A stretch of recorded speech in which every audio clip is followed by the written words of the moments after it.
Hello, yo soy Chanel Rodríguez y esto es Hablemos de Estilo. Señores, hoy tenemos un invitado que para mí es un honor tener aquí. Es la enciclopedia de la moda latinoamericana. Bienvenido, José Forteza, que llevas tantos años, casi 30 No años, tengas miedo, dilo. casi 30 Estoy años, viejito, estoy viejito. escribiendo, investigando, Viviendo. publicando, viviendo la moda. Ya, Pero que lo curioso es que iniciaste en un mundo totalmente distinto a esto. eso es verdad. Yo pensaba que era distinto. Primero, saludos a todos. Yo pensaba que era totalmente distinto. Después la vida me ha llevado a entender que al final la moda es como todas las manifestaciones del arte. Primero, la moda es un arte. La moda, lo que pasa es que es un arte que todo el mundo practica sin saber que lo está practicando. Cada vez que tú te vistes, tú estás haciendo de tu indumentaria un medio y un modo de expresión. Entonces, si eres un músico, necesitas saber tocar el piano, la guitarra, el violín o el cello. Aquí no, aquí simplemente vestirte y ya vas diciendo quién eres tú y ya vas diciendo de dónde vienes y qué signos estéticos estás mostrando porque los has heredado. O sea, al final con la moda todos somos artistas. Entonces, justamente yo empecé a vincularme a la moda a través de la música, porque en una época de mi vida, durante muchos años, era muy joven, eh, era representante de artistas, de músicos, básicamente de jazz latino y de world music, que es como se le decía, un género muy cercano. Y ahí empecé a entender como productor, además, que cuando tú hacías todo el diseño de imagen del artista que estaba representando, eh, la manera en que se vestían era muy importante. Ese fue mi primer contacto con la moda. Recuerdo que la muestra más fehaciente la tuve una vez conversando con una pianista clásica, que era una mujer brillante. Estábamos hablando, ella es francesa, estábamos en París, y hablando de otro músico me dice, ¿por qué lleva esto y por qué este color? Y yo dije, esta mujer, ¿qué importancia tiene eso? Y ella me dijo, no has entendido lo importante que es, porque lo primero que va a hablar del contenido musical del disco es la imagen del artista que estás poniendo en la tapa. Era la época que se hacían los CDs, los discos. Y entonces ahí empecé a entrar en la moda. Después la vida llevó a que nos hiciéramos parte, mi pareja y yo, de un grupo que fundaba una casa editorial ya en Miami que se llamó Ideas Publishing Group. Y uno de los títulos que ellos licenciaron de inicio para distribuir en América Latina fue justamente Vogue, el otro fue Glamour, títulos de la casa Condé Nast. Y ahí sí, entonces ya me empecé a meter de verdad en la moda. Involucrarte y enamorarte Y cada ahí vez así más. fue ya más en serio. Y empezó ese matrimonio. Y hasta hoy, sí señor, no me he divorciado. Ni de mi pareja ni de Vogue. Señores, lo que ustedes no saben es que José Forteza es un dominicano Uy, de corazón, viviste muchos años aquí. sí señor. Cuéntanos un poco, para el que no te conoce, el joven, que no creo, ¿qué ha sido vivir en República Dominicana? Quiero tocar eso para que la gente entienda Sí. tu amor por este país un poco. Bueno, yo siempre repito esta anécdota, ¿no? Yo nací en Cuba y bueno, por un montón de razones, como muchos cubanos, me fui de Cuba. Inicialmente andábamos dando vueltas por muchos sitios y recuerdo que vivíamos justamente, estábamos en París y los rollos que estoy hablando de hace casi 30 años ya, pero era lo mismo, que si los papeles para vivir, que si esto. Estábamos hablando de ese tema y hubo un músico dominicano, de un amigo dominicano, que le dijo a alguien, ¿y por qué no vienen para acá, para la República Dominicana? Aquí todo es más noble con el inmigrante. Eh, Obviamente no se debe haber hablado en esos términos, porque todo era mucho más coloquial y fluido en aquel momento. El punto es que llegamos aquí y no nos fuimos más. Estuvimos 5 años viviendo aquí. Yo digo que Dominicana fue como cuando a ti se te muere tu mamá y viene una señora y un señor, y una gente que te dan familia de nuevo y que sientes que no hay ausencia de afecto ni de pertenencia. Eso se lo agradecemos a República Dominicana. y vivimos aquí 5 años, siempre decimos, es una frase hecha ya, pero es que es absolutamente cierta. Los 5 años más felices de nuestra vida los vivimos aquí. Después, ya por razones de trabajo y de negocio y qué sé yo, nos mudamos a Miami, pero nunca hemos dejado de estar en República Dominicana. De la época de la música, cuando nos fuimos seguíamos trabajando en la música, e incluso después ya cuando estamos en la moda, volvemos a República Dominicana. Y aquí tengo que mencionar a alguien que es inevitable, a través de un señor que es Sócrates McKinney, que hacía una maravillosa plataforma de moda, Dominicana Moda, y siendo yo en aquel momento editor senior de Vogue Latinoamérica, me invitan. Y cuando llegué y vi la dimensión de ese evento, cuando llegué había invitados internacionales muy importantes, honestamente me dieron igual porque empecé a descubrir a los diseñadores dominicanos y empecé a encontrar la manera en que no hacía falta que hablaran ni que bailaran bachata para enterarme que eran dominicanos. Yo que conocía de qué se trataba esto, cómo camina la gente en la calle, ahí me di cuenta que los diseñadores dominicanos y las propuestas que estaban haciendo hablaban de este país y de todo, y de cómo suena, y de cómo la gente se mueve, y de cómo la gente se viste. Era la época de que el lino, entendí. Yo nunca había entendido el lino, tanto como en aquel evento. Y me fascinó lo que estaba pasando en República Dominicana. Y ya desde entonces nunca más me separé. Creo que la función de nosotros como editores, desde el principio de Latinoamérica, de la publicación en Latinoamérica, era justamente darle un espacio al diseño latinoamericano. Pero a veces uno establece prioridades por desconocimiento, ¿no? Entonces, Claro. obviamente, si hablas de industria, hay países muy fuertes y sobre todo en esos años que fue el final de los 90, el principio de los 2000, había países muy sólidos, muy fuertes. Nadie imaginaba que en el Caribe y Centroamérica hubiera cosas tan interesantes que ver. Y Dominicana me aló las orejas y me dijo, aquí hay mucho que ver.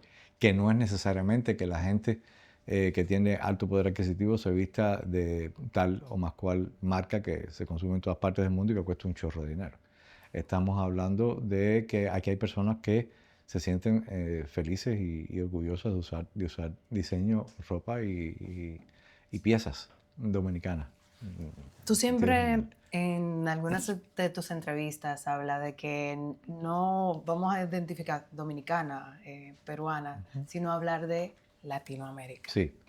Y para mí fue sorprendente porque te vas a Estados Unidos y estás relacionado con la moda en Europa, pero en vez de seguir la corriente que muchas personas de tu nivel seguían, enfocado a Europa o Estados Unidos, decidiste ser embajador, activista, defensor de Latinoamérica. Mira, honestamente, mi razonamiento es el siguiente.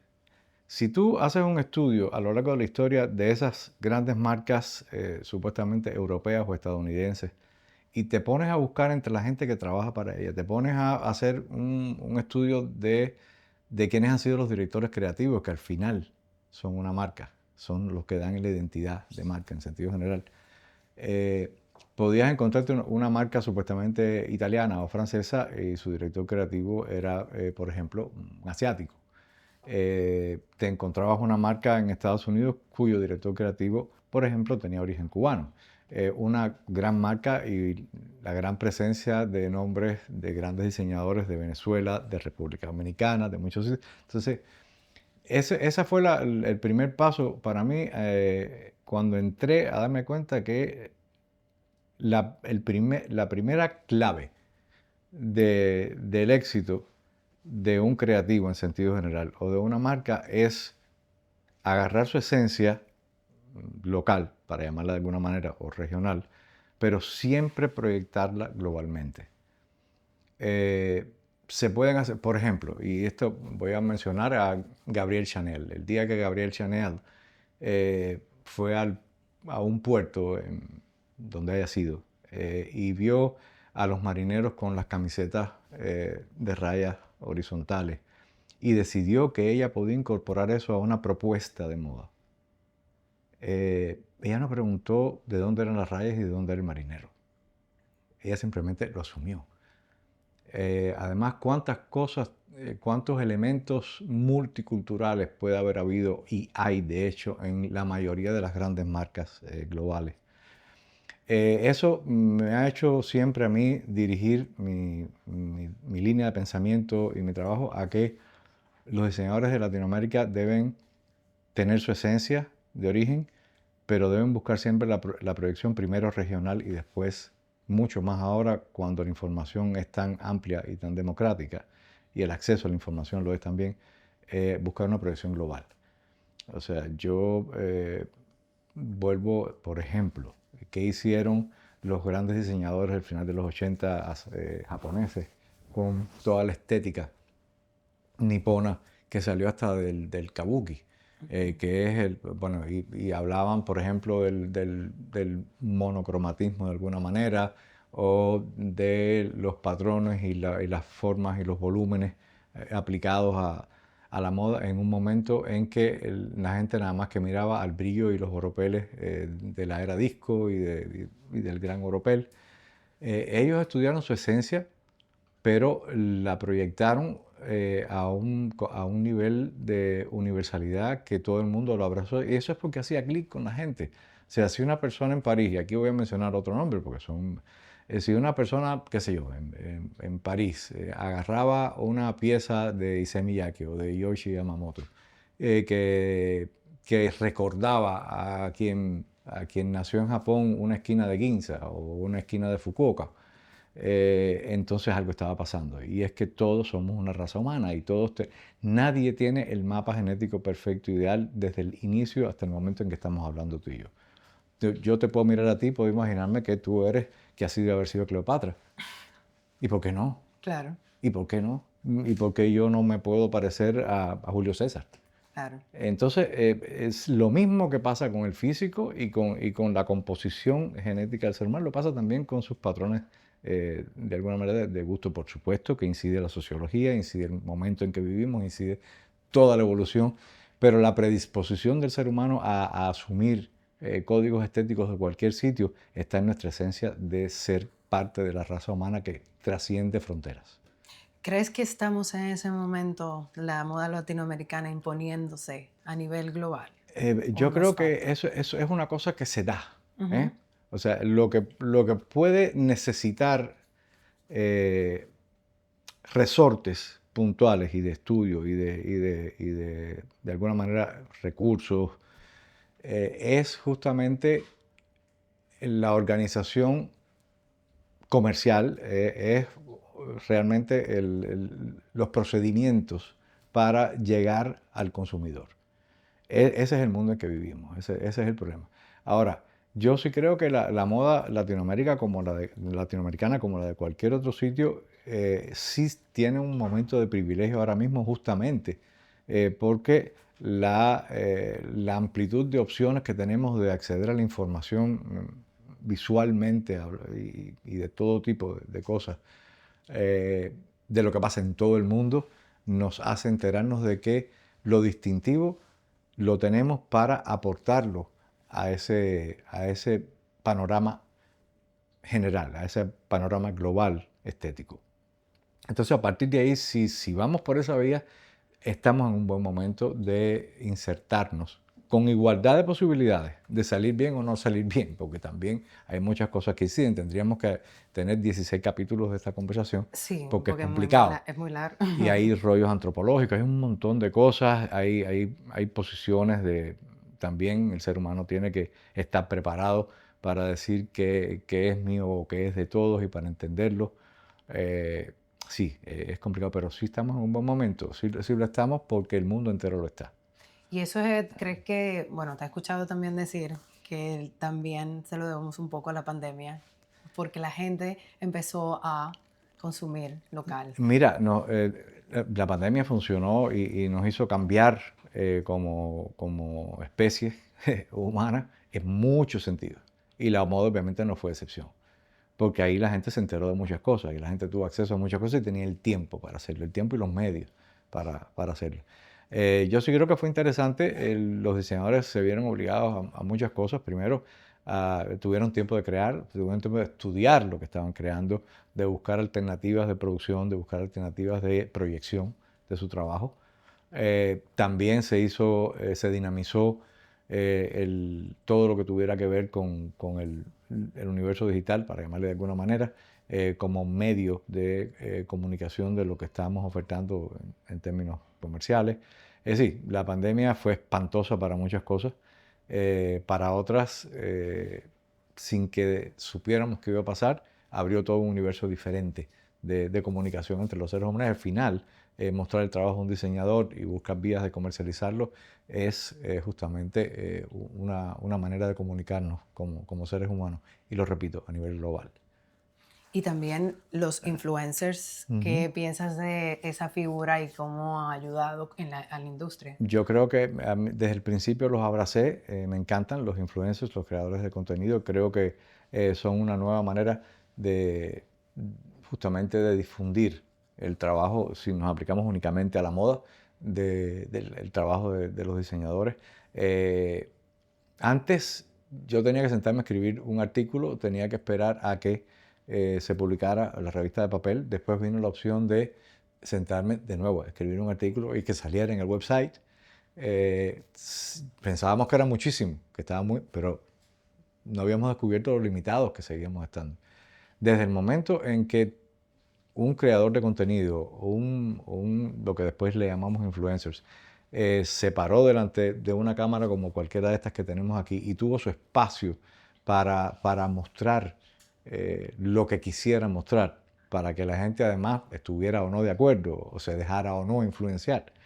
Porque la gente habla de influencers y piensa que se paran ahí y te dicen yo pongo la boca así, todo el mundo lo va a poner. No, no es el caso. El punto es que propones algo y la gente o se ríe de ti o lo acepta o lo abraza o simplemente te escribe y te dice metiste la pata, te equivocaste. Eso es súper democrático. Eso es una manera de, incluso cuando es para mal, incluso cuando te cae una campaña injusta encima por cualquier cosa, es una buena cosa. Porque la gente se está comunicando, la gente está debatiendo. Claro. Eso no se había dado antes. Entonces, No. antes de criticar a un influencer, ponte a pensar en un montón de cosas positivas que hay. Y lo digo porque yo sé que muchos editores ortodoxos y casi arcaicos ya como yo, que ayer cumplí 65 años, te dicen los influencers. No, yo aplaudo, abrazo y ojalá me hubiera tocado esa era para... Es que los influencers existieron, por ejemplo, y esto se lo recuerdo a la gente, y ahora en estos días tengo que hablar de este tema en otro sitio. Los primeros influencers, aunque era mucho más limitado el acceso que tenían a influenciar, estuvieron ahí cuando se emitió la primera onda de radio y pudieron hablar por radio. Sí. Después se democratizó aún más cuando, casi simultáneamente, perdón, el cine. La primera vez que salió, qué sé yo, una actriz que nadie menciona mucho, pero era del cine silente, que salió una señora, la Pola Negri, con un traje, con unos flecos, se le dio una patada de éxito y de suerte a toda la estética flapper del final de los 10 y de los años 20. Y todo eso respondía a un momento histórico y sociológico, porque la moda no es una cosa que cae ya, todo tiene una razón porque estamos insertados en la sociología. Entonces, todos ellos fueron... ¿Por qué nadie criticó a Rodolfo Valentino? Sí. Porque les parecía muy bonito. ¿Por qué nadie le criticó? Nadie se acuerda que fue espantoso imaginar una mujer vestida de hombre hasta el día en que alguien agarraron y le pusieron a Marlene Dietrich un tux, vestida de tuxedo, y la gente dijo, qué sensual es esta mujer vestida con un traje de hombre. Y como simbología, ahora hablamos mucho del empoderamiento femenino, pero desde el día en que Marlene Dietrich o la Pola Negri que te mencioné tuvieron el valor de pararse frente a una cámara como quisieron hacerlo ellas y sus equipos e imponer una estética, estaban mandando un mensaje de empoderamiento muy fuerte. Y si seguimos un poquito para adelante en el cine, una loca divina que se llamó Betty Davis, sí. ella salía y era la mujer poderosa. Y cuando se habla de femme fatale en el cine, las mujeres de fatal nada, simplemente eran las que ponían todo encima de la mesa y se debatían. Y poca gente sabe que hubo actrices geniales que fueron las que impusieron el derecho a aprobar sus guiones o no salgo. O sea, Claro, y que nos dieron a lo que somos ahora como mujeres para hacer exacto. eso. Entonces, todo eso pasó en el cine. Después con la televisión se sublimó muchísimo más porque se hizo mucho más democrático el acceso. Y ya llegamos entonces a la era digital, pero influencers femeninas sobre todo, pero también hubo masculinos porque hay mucho más de qué hablar. Los influenciadores, para bien o para mal, estuvieron desde el mismo momento en que se hizo mucho más amplia la capacidad de comunicación de un criterio, sea por el medio que fuera. Así que aquí estamos en el... O sea, hablando un poco de los influencers, ayer en el panel, hablas de hay que ponerle música a todo y, y diciendo lo que estás diciendo, o sea, yo ahora mismo recuerdo a mi papá que fotos en los 80 que era igual que Lionel Richie. Total. Y al final lo estamos viendo ahora, son estos artistas de música los que están llevando, los artistas latinoamericanos, Claro. que están Claro. llevando a Latinoamérica a nivel global. Mira, la música, ayer lo dije porque ella se refiere, ayer estábamos en un conversatorio y había unos brasileños en Brasil, como en Dominicana y Sí. como en nuestra región. Es imposible hablar de nada sin hacer referencia a la música. De nada. Entonces, es lo que tú decías exactamente. La música de un país expresa muchísimo de quién es ese país. El artista que hace la música y que se presenta, sobre todo en el mundo, mencionaste a Lionel Richie, ayer hablaba de los brasileños, hay muchos ahora. Ahora mismo tenemos que referirnos al fenómeno Bad Bunny. Sí. O sea, la cantidad de gente que hasta hace 2 días estaba criticando la música urbana. La cantidad de gente que hasta hace 1 día y medio estaba criticando desde la dicción de un artista hasta la manera en que se viste, la manera en que se proyecta y lo que dice a través de su indumentaria, de sus gestos y de su voz y de sus textos, ¿no? Gracias a la persona que probablemente los grandes estudiosos menos imaginaron, se está convirtiendo en un fenómeno. Porque todo el mundo se está preguntando cuál es la esencia y la razón del éxito ahora mismo de Bad Bunny para ser considerado un ícono de la cultura pop. Pero nos encerramos a veces porque lo mismo dijeron de Bob Dylan. Sí. Hace un montón de años atrás. Lo mismo dijeron de Elvis Presley. Lo mismo dijeron en nuestra América Latina de lo que se llamaba chuchero, el de Benny Moré. Y si vamos a la historia, cada momento que ha tenido que ver la moda con un mensaje social ha estado también estrechísimamente imbricado con la música, que es la vía por la que esos artistas pueden expresarlo. O sea, la primera vez que un artista se paró en un escenario y se maquilló los ojos e hizo gestos no muy varoniles y era varón, le dimos un golpe a, por primera vez, la aceptación del fenómeno de amplitud de género. Porque la gente dice genderless. Yo creo que no es ausencia de género, es inclusión de géneros. Yo lo veo diferente. No, fulanito es he's genderless o she's genderless. No sabemos si es. Y lo digo en inglés porque esto pasa con esta gente que habla inglés. Aquí no somos tan complicados. Él, ella o lo que sea, o ellas. El punto es que esa persona no es que no tenga género, es que tiene una inclusión de signos de cualquier tipo por quien es y por cómo quiere ser, que le da su espacio también. Y eso se está entendiendo, pero no es nuevo. Eso No, pasó hace 50, 40 pero, años. todo lo que estás hablando conecta con lo que iniciaste, que tanto Bad Bunny, Bob Dylan, todo lo que Exacto. hablamos, van a sus raíces, Oh, a su autenticidad, no intentan copiar. y tienen algo que decir. Exacto. Ellos son la materialización de la urgencia de un mensaje. O sea, y vamos, qué sé yo, La música, hasta en el ballet.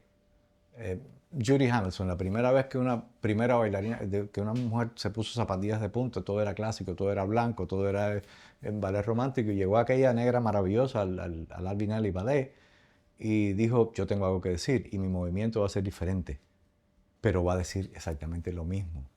Cuando vamos a la música pasa exactamente igual. Y hay gente que además, hablamos de borrar fronteras de género, también se empiezan a borrar felizmente fronteras raciales. Porque en Bad Bunny están como en nuestras islas, como en Dominicana, como en Cuba, como en Puerto Rico, está toda la comunión perfecta de lo mejor de cada tono de piel. A la gente le encanta hablar de raza. Yo creo que hay tonos de piel. Raza es una, la raza humana. Y entonces este muchacho, que ni es blanco, ni es negro, ni es amarillo, ni es azul, ni es un tipo que sale, habla, se mueve y fascina a todo el mundo. Y fascina a todo el mundo. Qué bueno. Yo creo que él es justamente la expresión de los tiempos que corren, porque además tiene algo que decir. Como lo está diciendo un diseñador que está en Nueva York, pero que agarra toda la estética del chuchero caribeño del final de los años 50 del siglo pasado, reedita la manera en que los afrodescendientes de Estados Unidos asumieron la elegancia aria y la plantearon. Y él se lo está enseñando al resto del mundo, no voy a decir su nombre, pero muchos están ya conectando con quién se trata, se lo está enseñando como una manera de expresar el barrio de tono diferente. Y si vas de este diseñador y su estética a lo que está pasando encima de un escenario con Bad Bunny, pero además si te vas a Europa y posiblemente caminas por no sé, los barrios marginales Cuatro Caminos de en cualquier Madrid, sí, sitio. en Exacto. Madrid. Y entonces tú dices, pero es que hay muchas cosas que están juntas, que van bien. Sí. Y es bueno. Y eso es gracias a los tiempos que corren. Y eso es gracias a que la gente, dígalo o no lo diga quien lo diga, escríbanlo o no lo escriban, hagan toda una gran disquisición teórica. La vida se impone. Y la vida está diciendo, en lo que empezamos este rollo a conversar tú y yo, que es agarra tus signos, hazlos valer, muéstralos, pero proyéctalos globalmente y como raza humana, porque de eso se trata. Nunca es buen negocio autoostratizar las cosas. O sea, a veces nos encerramos mucho y ostratizamos. Hay que exigir respeto, hay que exigir crédito a la identidad, pero también estar abierto a integrar esa identidad a una identidad mayor que es la raza humana. Nosotros nos escuchan muchos diseñadores jóvenes.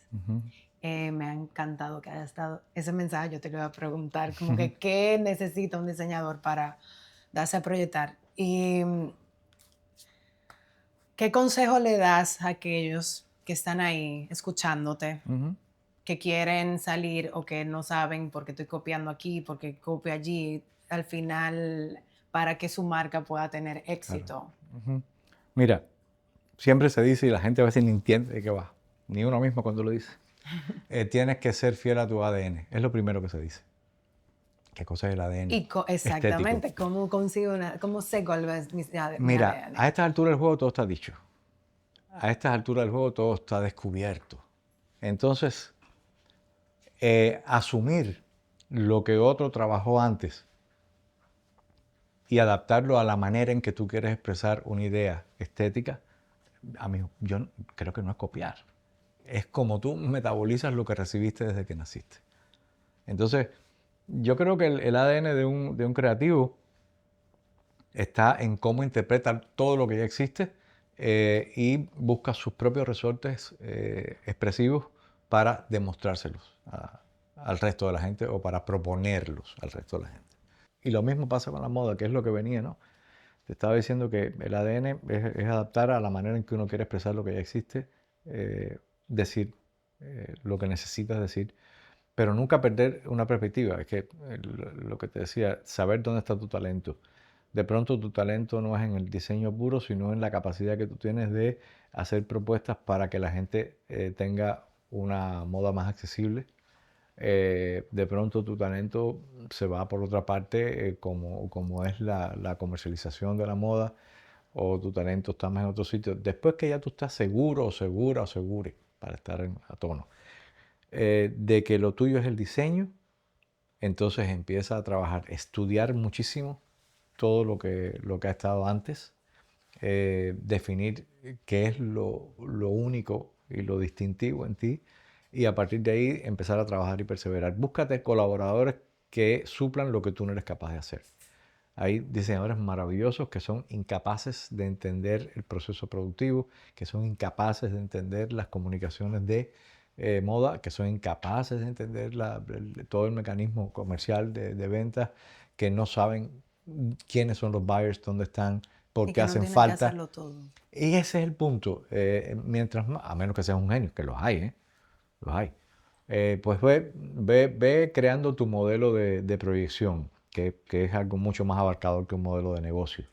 Y después entiende que siempre lo mismo en la música que en la moda, que en cualquier manifestación del arte, el creador propone, pero no impone. O sea, no creas que vas a imponer tu estética, ni que vas a imponer la película que hiciste, ni que vas a imponer tu manera de moverte en el ballet. Hablábamos de Judy Hamilton. Ella no quería imponer la manera en que ella se movía cuando bailaba Giselle.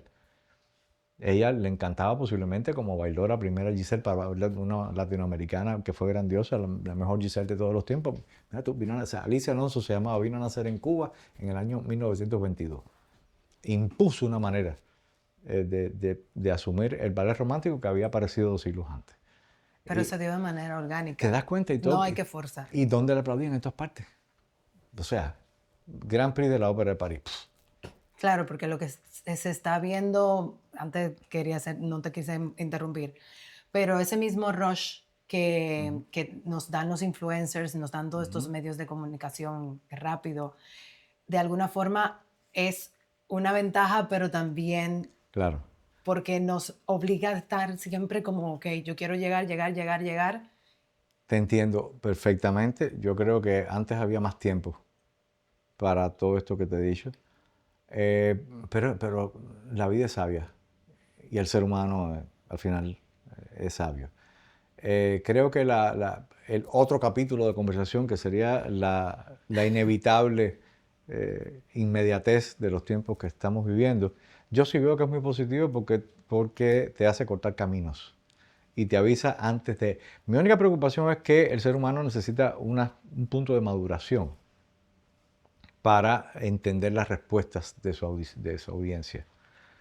Y tal vez la inmediatez de la vida y la velocidad de la vida que se está presentando y manifestando ahora no te da ese tiempo de depuración. Pero vuelvo a lo mismo, la vida está hecha por algo o por estructuras del modo que sea, no voy a entrar en eso ahora, que busca los recursos de solucionar cualquier coyuntura. Y ahora estamos en una coyuntura donde una de las cosas más evidentes es la inmediatez. Es en todo. Y Exacto. eso, Pero también confío en que el ser humano se adaptará a recibir la señal que antes yo podía digerir en 2 años, ya se acostumbrará a digerirla en 2 días. Al final no es tan diferente. Y vamos a volver a Bad Bunny, ¿te acuerdas que hablamos de él? sí, ¿Desde cuándo anda Bad Bunny dando su de rollo por ahí? 2016. Ajá. Cuando Bad Bunny está en el boom gigantesco que estamos viviendo, Ahora en el 2025. casi 10 años después. Sí. No estoy seguro de que el impacto de la inmediatez sea tanto como pensamos. Tal vez a un nivel más privado, a un nivel más personal, pero cuando se van a producir fenómenos que realmente sacudan, la vida sigue imponiendo que lleve un tiempo de depuración, porque se depuran muchas cosas en el camino. Sí, realmente inca- enfocándome incluso hasta en la moda. Oh, Las bailarinas que ahora están muy en ujú. boga, pero empezaron hace 3 años. Las bailarinas empezaron, Hace mucho tiempo, pero hace 3 años ya como que volvieron otra vez y ahora regresaron. regresaron, poco a poco, poco a poco. Y Chanel, créeme, siempre cíclico, siempre regresa, siempre estuvo inventado y siempre se refiere a un momento estético. Pero hay una parte de esa inmediatez que quiero tocar, que es el tema del fast fashion. Ok, Y versus moda sostenible. ok. Ujú. Y quiero saber la opinión Ya. de José Forteza de estas dos Sí, vertientes que tenemos en la moda. claro, ok. Primero, el fast fashion es la manera en que la industria, digamos, una parte de la industria, se aprovechó de la necesidad de accesibilidad de la gente a la indumentaria, porque eso no es moda. Si tú no puedes pagar 2 cifras o 3 cifras y tienes que pagar una sola, la única manera que en el momento de la irrupción del fast fashion podía dársela a la gente eso, o puede dársela a la gente aún hoy, porque vamos a ser realistas, es con esas producciones masivas. Y entonces ahí viene la gente que se aprovecha y empieza a influir en cambios de tendencias inmediatos y consumir más de lo que necesito. El fast fashion es la respuesta de un momento histórico comercial, de un momento histórico en que la gente quiere consumir más de lo que realmente necesita. Y es la manera que se encontró de hacer más accesible la indumentaria a las mayorías. No me voy a ponerme a hablar aquí de si es justo, injusto, lógico, ilógico, porque vamos a ponernos al impacto Claro. que tiene en el planeta, en el futuro. Y es realmente devastador.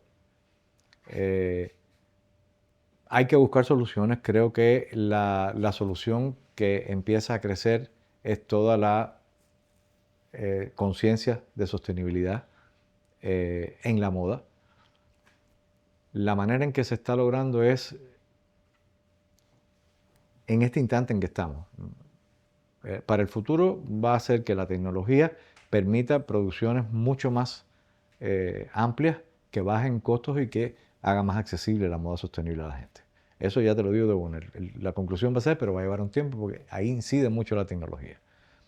De momento, lo que más podemos hacer es apoyar a quienes están apostando por lo sostenible, buscar los medios que alivien más el daño que le hacemos al planeta y, sobre todo, que se incida de una manera transparente, honesta y positiva sobre la postura del consumidor, porque al final el consumidor siempre es el que manda. O sea, el que consume es el que te dice vas bien por ahí o no vayas o cambia el rumbo. Entonces tenemos que educarnos como consumidores. Claro, yo me gustaría que de alguna manera, de una forma llana, a quien nos escucha, ¿qué características tiene tener una marca para ser sostenible? Porque tenemos mucho el greenwash Sí. de esto, pero no vamos a meternos ahí. Nada, sí, nos podemos meter. El greenwash son las marcas más poderosas, pero hay que tener mucho dinero para hacer greenwashing y por tanto no son las que me interesan ahora. Claro. Yo no voy a mencionar una marca que aprovecha su capacidad de bolsillo para comprar falsas afirmaciones de estoy siendo sostenible. Esas, allá, bye. Las marcas sostenibles, o sea, cómo ser de alguna manera sostenible. Lo primero es la transparencia. La transparencia es esencial. Lo segundo que deben hacer es que cuiden sus propuestas de diseño. A mí no me parece, y esto es un criterio personal, aquí no está hablando ni la publicación para la que he trabajado, yo, con todos mis años aquí.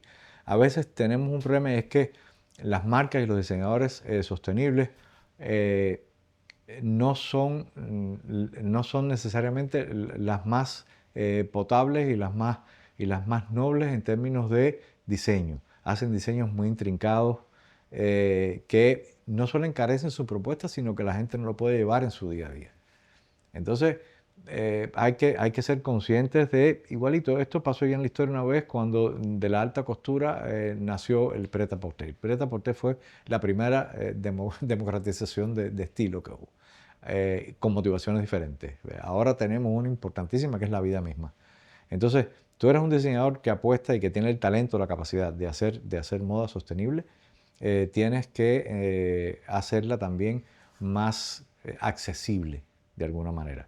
Tal vez haciendo menos intrincados los diseños en algunos casos, haciendo colecciones que sí pueden ser tan limitadas como lo vimos en otra época en el haute couture, que sigue existiendo, y hacer también propuestas más para el día a día, que sea menos caro para cualquiera de los diseñadores o de las marcas producir y hacerlas un poco más accesibles.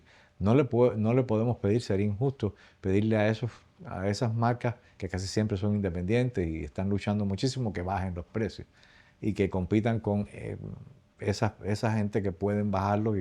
Y lo que sí podemos entonces apoyarlos todos, porque desde que existió el primer teléfono móvil, la computadora, lo que sea, todos somos comunicadores. Ya no es culpa solamente de los editores y los influenciadores. Todos tenemos la responsabilidad de cambiar nosotros mismos como consumidores y de apoyar esas marcas así. Ellos de producir algo que nos guste y que no sea práctico y que podamos llevar siempre. Cambiar la psicología de consumo, cambiar los hábitos de consumo está en todos nosotros, en cada uno de los seres que respiramos. Tenemos que empezar tú con tu niña, no comprarle 18 cosas, sino desde que sea chiquitica saber cómo va el cuento. No es una cosa que va a cambiar de hoy a mañana. Ahí viene la contradicción de inmediatez con lógico de cursar de la historia.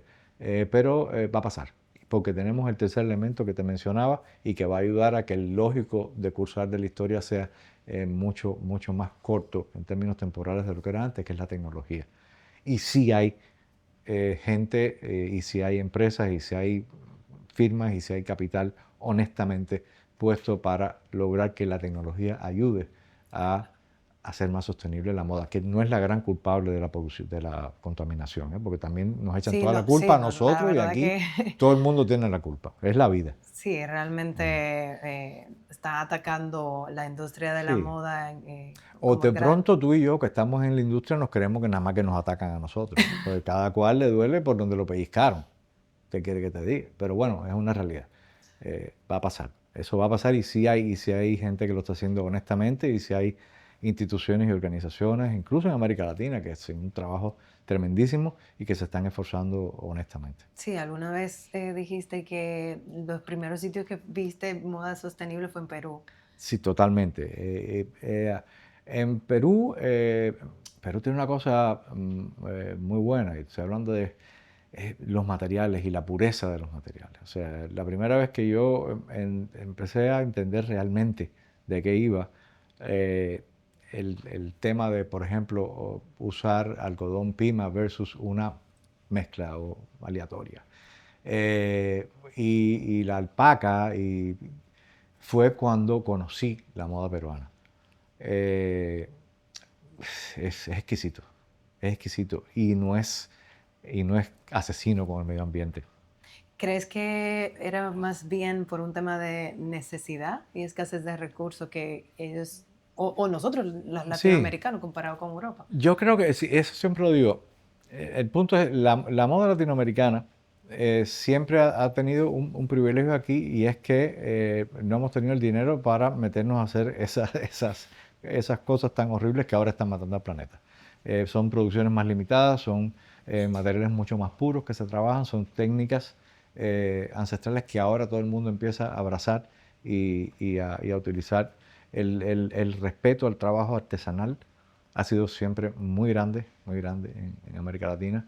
Y creo que sí, que todo eso es positivo y nos pone en una posición privilegiada que tiene que ver con el buen momento que la primera pregunta casi de nuestra conversación me hacías de por qué el buen momento de la moda latinoamericana. Y ese es justamente uno. Es que ya va cambiando. Ayer yo hablaba de lo que son, en la moda importan mucho los símbolos de estatus. Para algunos son cambiarse todos los días de ropa, usar la marca de tal sitio. Ujú. Ahora hay símbolos de estatus mucho más interesantes, como es el wellness, el sentirme bien, el darle salud a mi cuerpo y a mi entorno. Es el vestirme de una manera que diga quién soy, cómo soy y qué quiero ser. Es la narrativa que trae prenda que me pongo, más que cambiarme todos los días por decir que nada más que viene de tal marca o que me costó tanto. Entonces, cuando eso se vaya ampliando, cuando eso vaya generalizándose o haciéndose mayoritario, sobre todo en las nuevas generaciones, yo pienso que así funciona mucho de la generación, bueno, de los Gen Zers para adelante, ¿no? De la generación Z, incluso los más jóvenes de los millennials ya están así, y ya hasta algunos ancianos como yo que ya lo piensan y lo hacen.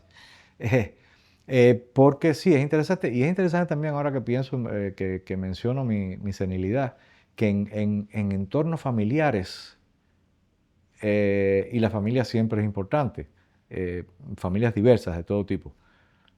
Por ejemplo, no sé, que venga un sobrino nieto mío, que me diga que qué cool yo me he visto y esté llevando una cosa de un diseñador latinoamericano sostenible, y que después él quiera ponerse esa ropa y quiera repetirla 28 veces y que se retrate 36 veces en sus redes con eso, ya nos estamos influenciando los dos.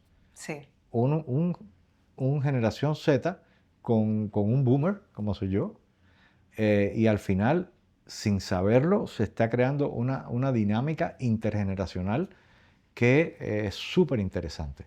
Es súper interesante. Es la misma dinámica que también al principio de la conversación te decía que quisiera que se lograra entre nuestros signos locales y regionales con la visión de una moda global. Es exactamente, Y yo es creo la que lo estamos misma logrando porque dinámica. la generación Z está buscando más atrás. Oh, sí, O claro. sea, a diferencia de mi generación, que yo soy millennial, Oh, eres una anciana. están buscando más atrás a esa nostalgia y lo estamos viendo en los editoriales, lo estamos viendo Sí, que la moda está enfocándose en el wellness, en el exacto. deporte.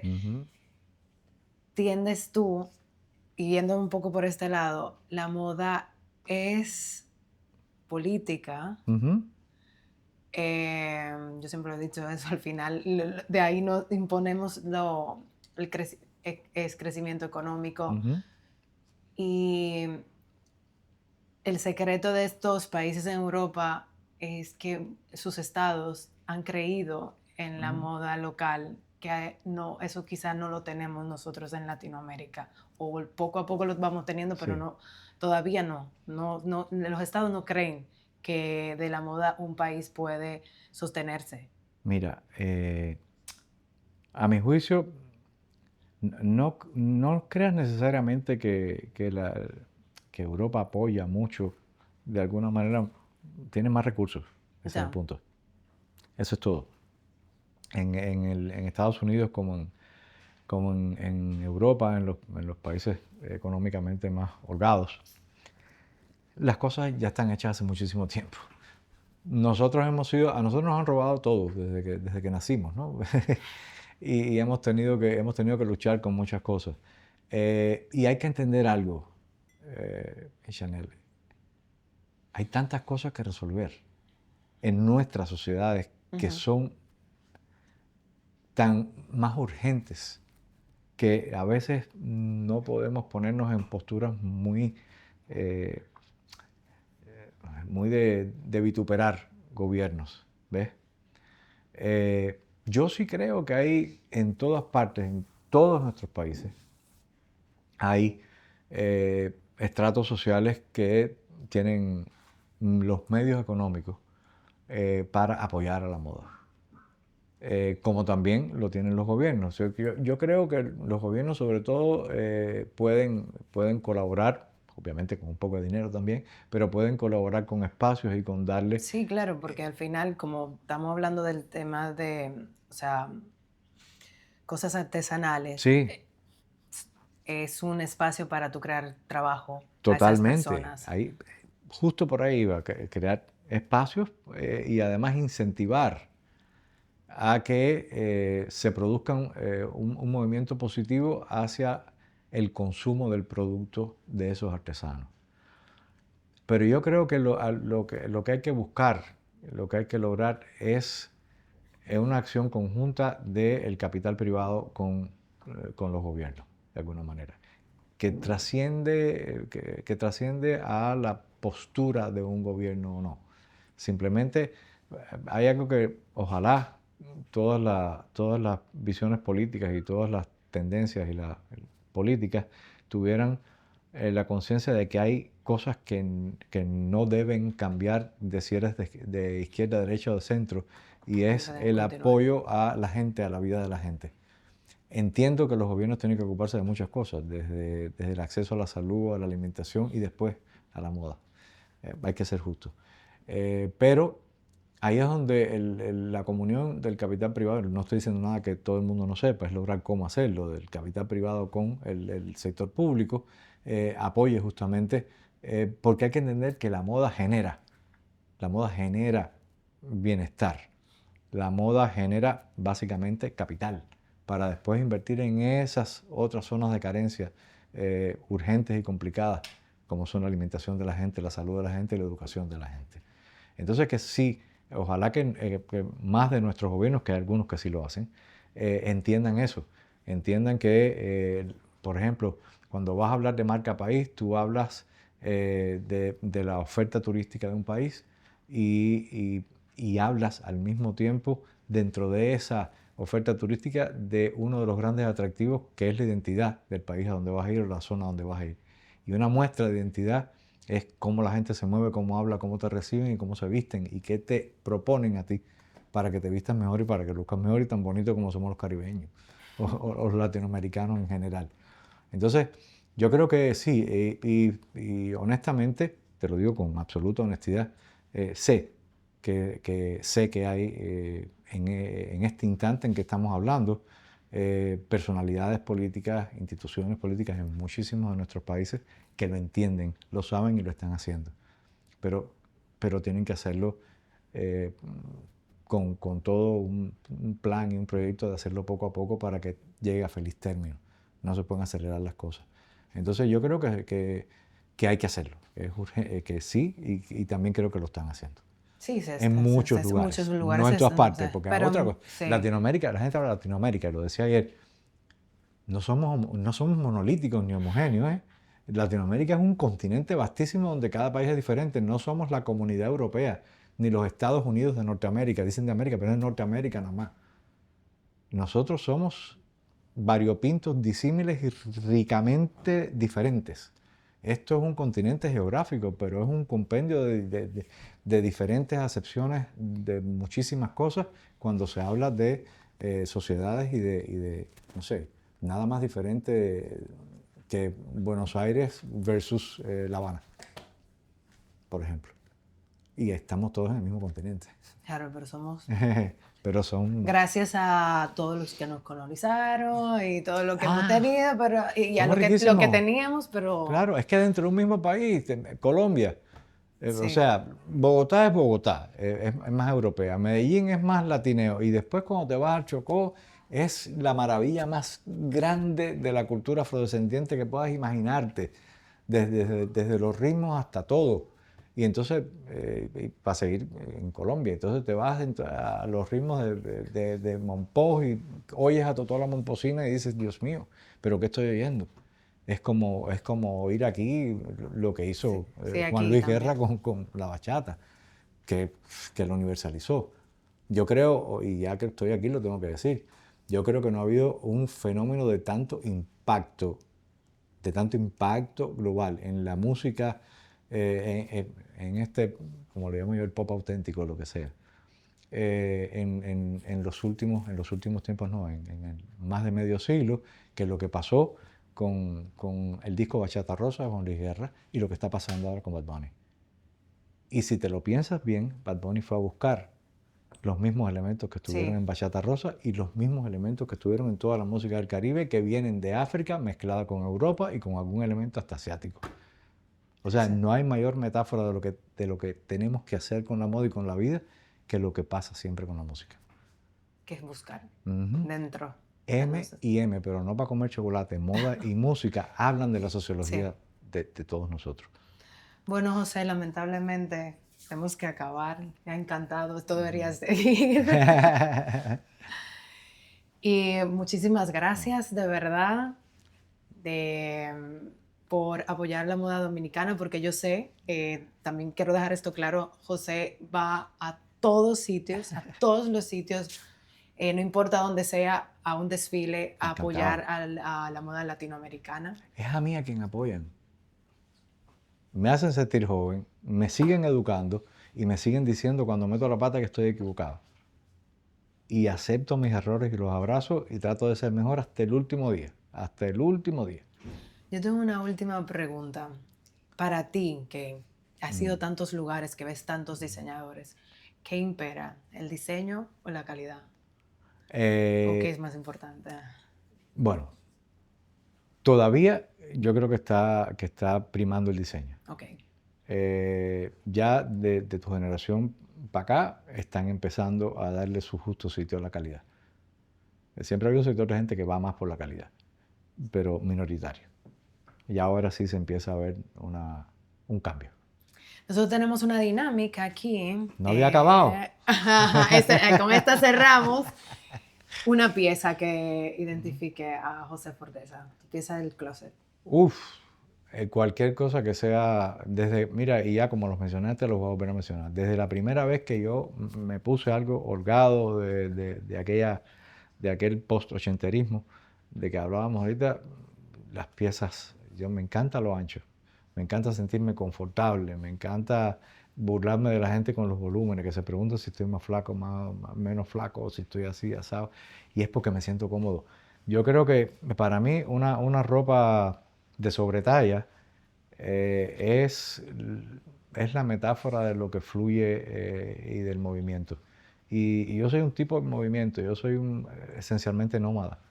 Soy nómada en muchos sentidos, soy nómada intelectualmente, soy nómada porque estoy abierto a abrazar el cambio siempre y es mucho más cómodo cambiar cuando es ancho porque todo te funciona.